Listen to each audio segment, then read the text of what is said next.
A gente vê em todo o Ocidente pessoas religiosas, bem intencionadas, conservadoras, querendo defender a família. Então faz lá um belo discurso em favor da família e contra a destruição da família, etc, etc. Mas peraí. Será que esse pessoal revolucionário está mesmo destruindo a família? Hã? Note bem. Então, primeiro, esses grandes grupos globalistas que dão dinheiro a rodo para os movimentos esquerdistas, todos eles se constituem de famílias dinásticas, que continuam rigorosamente, patriarcalmente, ao longo dos séculos. Vê se os Rockefeller querem dissolver a sua família. Nós vamos tentar aqui novas modalidades de organização familiar, vamos chamar aqui um monte de gay, tá certo?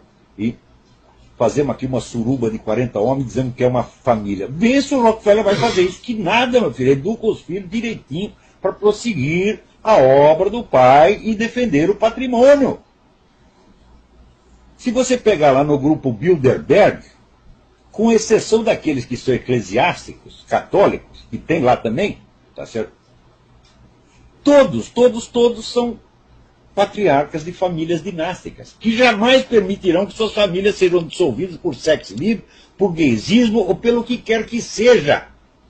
Mais ainda, gente, eu estava falando agora mesmo da elite comunista, né, que continua no poder, né, na Tchecoslováquia, na Polônia, na Romênia, na Hungria, em todo o leste europeu, né?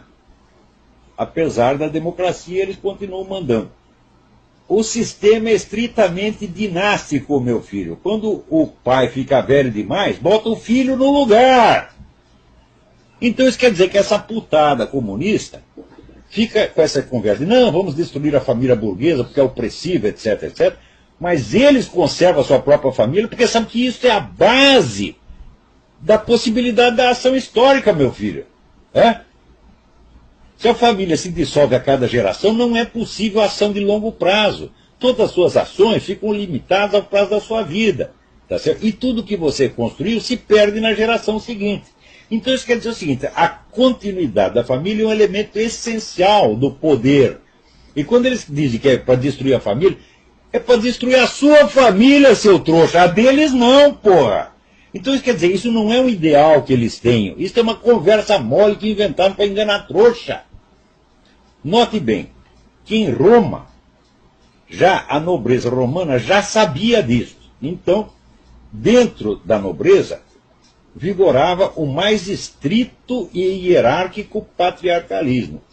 O pai tinha tanta autoridade que ele podia mandar matar um filho.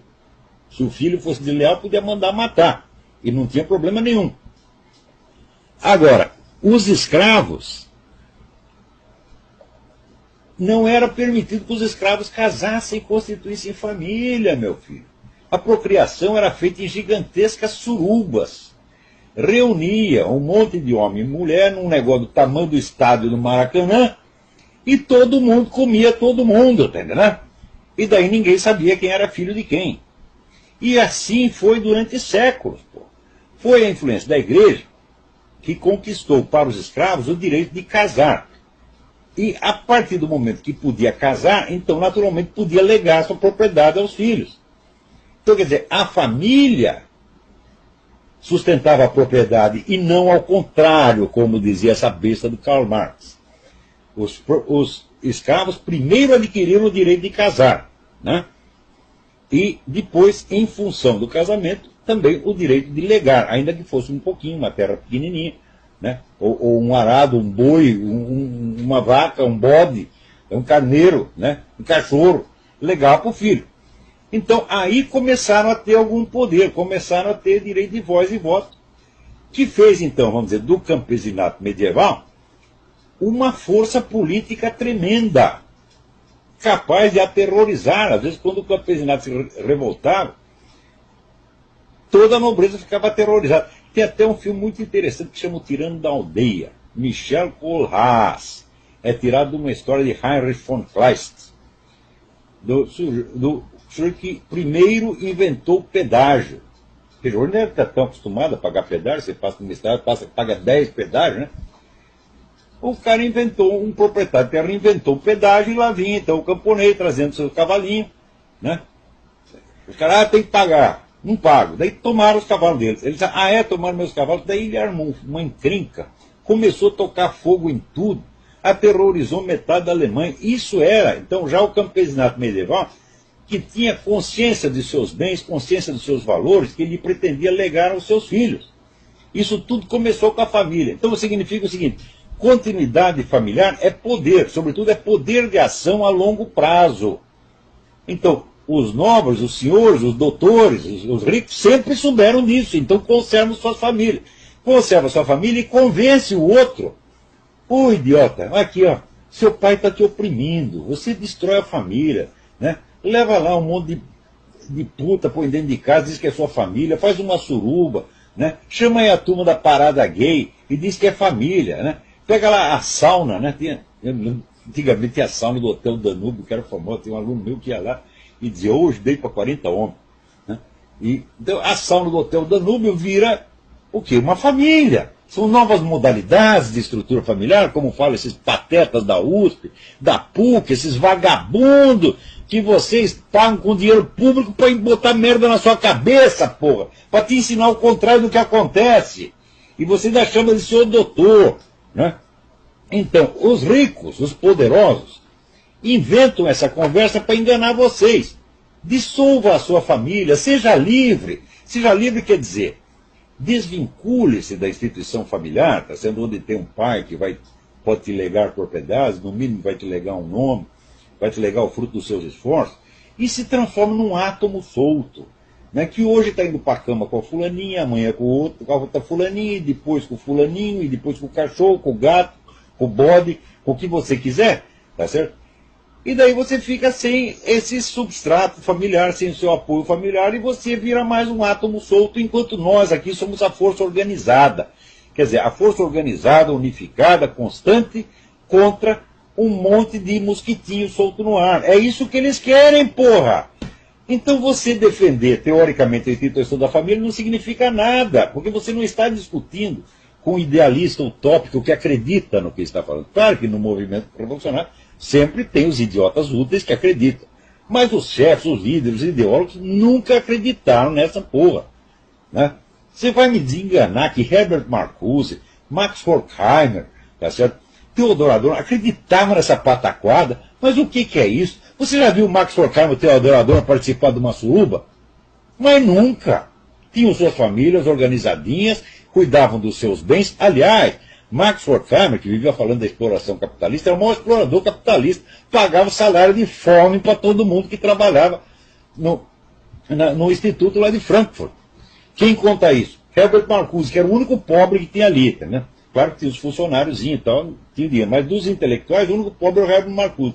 E o Horkheimer forçava ele a trabalhar, tá certo? Na base do pão e água. Então, vê se algum desses desperdiçou a vida dele, né? Trepando com todo mundo, praticando sexo livre. Mas nenhum é louco, porra! Hã? Já diz o mineiro, quem tem cu tem medo. Então o cara quer preservar os seus bens, porque ele sabe que se ele dilapidar o patrimônio, ele mesmo fica impotente, os seus filhos são largados na miséria, totalmente desamparados perante a força do Estado e das grandes famílias que o dominam. Então não se trata de defender abstratamente o valor da família. Trata-se de desmascarar uma operação muito filha da puta, muito canalha, que esses caras inventaram para que só eles tenham família. Como esses caras da nomenclatura toda estão lá passando o cargo de geração em geração.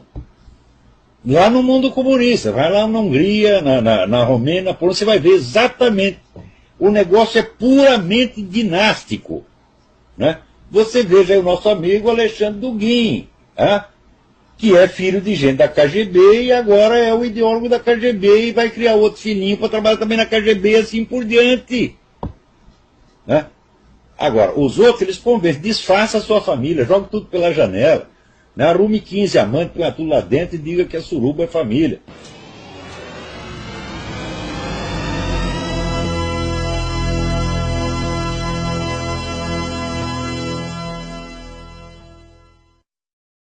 Patriarcalismo.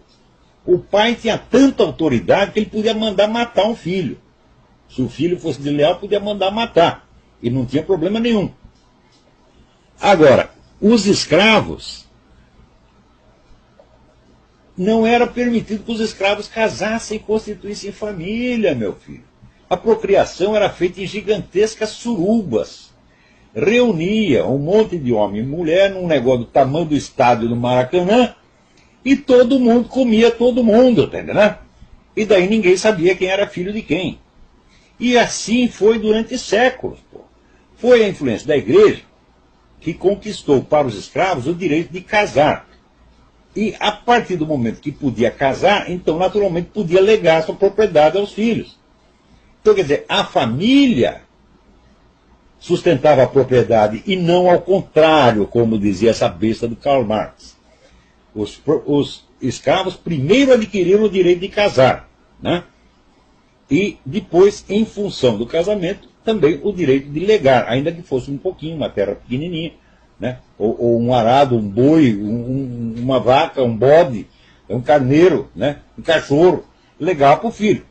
Então, aí começaram a ter algum poder, começaram a ter direito de voz e voto, que fez, então, vamos dizer, do campesinato medieval, agora mesmo da elite comunista, né, que continua no poder, né, na Tchecoslováquia, na Polônia, na Romênia, na Hungria, em todo o leste europeu. Né? Apesar da democracia, eles continuam mandando. O sistema é estritamente dinástico, meu filho. Quando o pai fica velho demais, bota o filho no lugar. Então isso quer dizer que essa putada comunista fica com essa conversa de, não, vamos destruir a família burguesa porque é opressiva, etc, etc. Mas eles conservam a sua própria família porque sabem que isso é a base da possibilidade da ação histórica, meu filho. É? Se a família se dissolve a cada geração, não é possível ação de longo prazo. Todas as suas ações ficam limitadas ao prazo da sua vida. Tá certo? E tudo que você construiu se perde na geração seguinte. Então isso quer dizer o seguinte, a continuidade da família é um elemento essencial do poder. E quando eles dizem que é para destruir a família, é para destruir a sua família, seu trouxa. A deles não, porra. Então isso quer dizer, isso não é um ideal que eles tenham. Isso é uma conversa mole que inventaram para enganar trouxa. Note bem, que em Roma, já a nobreza romana já sabia disso. Então, dentro da nobreza, vigorava o mais estrito e hierárquico uma força política tremenda, capaz de aterrorizar. Às vezes, quando o campesinato se revoltava, toda a nobreza ficava aterrorizada. Tem até um filme muito interessante que chama O Tirano da Aldeia, Michel Kohlhaas. É tirado de uma história de Heinrich von Kleist, do sujeito que primeiro inventou o pedágio. Porque hoje não está tão acostumado a pagar pedágio, você passa numa estrada, paga 10 pedágios, né? O cara inventou, um proprietário de terra inventou o pedágio e lá vinha então o camponês trazendo seu cavalinho, né? Os caras, tem que pagar. Não pago. Daí tomaram os cavalos deles. Eles disseram, tomaram meus cavalos. Daí ele armou uma encrenca, começou a tocar fogo em tudo, aterrorizou metade da Alemanha. Isso era, então, já o campesinato medieval, que tinha consciência de seus bens, consciência dos seus valores, que ele pretendia legar aos seus filhos. Isso tudo começou com a família. Então significa o seguinte, continuidade familiar é poder, sobretudo é poder de ação a longo prazo. Então, os nobres, os senhores, os doutores, os ricos sempre souberam disso, então conservam suas famílias. Conserva sua família e convence o outro. Ô idiota, aqui ó, seu pai está te oprimindo, você destrói a família, né? Leva lá um monte de puta, põe dentro de casa, diz que é sua família, faz uma suruba, né? Chama aí a turma da parada gay e diz que é família, né? Pega lá a sauna, né? Antigamente tinha a sauna do Hotel Danúbio, que era famoso, tem um aluno meu que ia lá e dizia, hoje dei para 40 homens. Né? E, então a sauna do Hotel Danúbio vira o quê? Uma família. São novas modalidades de estrutura familiar, como falam esses patetas da USP, da PUC, esses vagabundos que vocês pagam com dinheiro público para botar merda na sua cabeça, porra, para te ensinar o contrário do que acontece. E você ainda chama de seu doutor. Né? Então, os ricos, os poderosos, inventam essa conversa para enganar vocês. Dissolva a sua família, seja livre. Seja livre quer dizer, desvincule-se da instituição familiar, tá sendo onde tem um pai que pode te legar propriedades, no mínimo vai te legar um nome, vai te legar o fruto dos seus esforços, e se transforma num átomo solto, né, que hoje está indo para a cama com a fulaninha, amanhã com o outro, com a outra fulaninha, e depois com o fulaninho, e depois com o cachorro, com o gato, com o bode, com o que você quiser, tá certo? E daí você fica sem esse substrato familiar, sem o seu apoio familiar, e você vira mais um átomo solto, enquanto nós aqui somos a força organizada. Quer dizer, a força organizada, unificada, constante, contra um monte de mosquitinho solto no ar. É isso que eles querem, porra! Então você defender, teoricamente, a instituição da família não significa nada, porque você não está... A gente vê em todo o Ocidente pessoas religiosas, bem intencionadas, conservadoras, querendo defender a família. Então faz lá um belo discurso em favor da família e contra a destruição da família, etc, etc. Mas peraí. Será que esse pessoal revolucionário está mesmo destruindo a família? Hã? Note bem. Então, primeiro, esses grandes grupos globalistas que dão dinheiro a rodo para os movimentos esquerdistas, todos eles se constituem de famílias dinásticas, que continuam rigorosamente, patriarcalmente, ao longo dos séculos. Vê se os Rockefeller querem dissolver a sua família. Nós vamos tentar aqui novas modalidades de organização familiar, vamos chamar aqui um monte de gay, tá certo? E fazemos aqui uma suruba de 40 homens dizendo que é uma família. Vê se o Rockefeller vai fazer isso, que nada, meu filho, educa os filhos direitinho para prosseguir a obra do pai e defender o patrimônio. Se você pegar lá no grupo Bilderberg, com exceção daqueles que são eclesiásticos, católicos, que tem lá também, tá certo? Todos são patriarcas de famílias dinásticas, que jamais permitirão que suas famílias sejam dissolvidas por sexo livre, por gaysismo ou pelo que quer que seja. Mais ainda, gente, eu estava falando agora